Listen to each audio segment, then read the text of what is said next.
வைமின் நும்மனத்து என்றுயான் உரைக்கின்ற மாயவன் சீர்மையை எம்மனோர்கள் உரைப்பதென் அது நிற்க நாள்தோறும் வானவர் தம்மை ஆளும் அவனும் நான்முகனும் சடைமுடி அண்ணலும் செம்மையால் அவன் பாத பங்கையும் சிந்தித்து ஏற்றித் திரிவரே என்று பாடுகிறார். இப்போது நான் கூற இருக்கும் விஷயத்தை உங்களுடைய மனதில் வைப்பீர்களாக, அதன் பின் நீங்களே ஆராய்ந்து ஒரு முடிவுக்கு வாருங்கோள் என்கிறார்.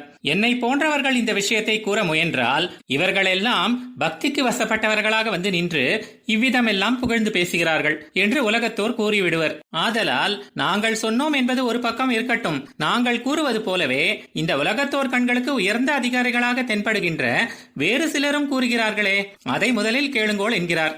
ஒவ்வொரு சனிக்கிழமை மற்றும் புதன்கிழமை என்று வைத்துக்கொண்டு தேவர்களையெல்லாம் கணக்கிட்டு அவர்களுடைய குறை நிறைகளை ஆராய்ந்தபடி உள்ள இந்திரனும் 14 லோகங்களையும் படைக்கின்ற நான்முகனும் அதன் பின் தவம் புரிவதற்கு ஏற்றதான கோலத்துடன் உள்ள போதிலும் ஈஸ்வரன் என்ற செருக்கு கொண்ட ருத்ரனும் இது போன்றவர்கள் மற்ற பலன்களை எதிர்பார்த்து வந்துள்ள போதிலும் அவனையே வேண்டி வந்தவர்கள் போல வந்து தங்கள் எஜமானனாகிய ஸ்ரீஹரியின் பாதார விந்தங்களை அன்றாடம் எண்ணி துதித்து பின் திரும்பி சென்று பின்பு மீண்டும் வந்து துதித்து என்று இப்படி திரிந்தபடியே இருப்பர். இருந்த போதிலும் அவர்களுக்காக அங்கும் இங்கும் சென்று உதவுவதே தன் சொரூபம் என்று ஆச்சரியப்படும்படி அவனுடைய சீலகுணம் உள்ளது.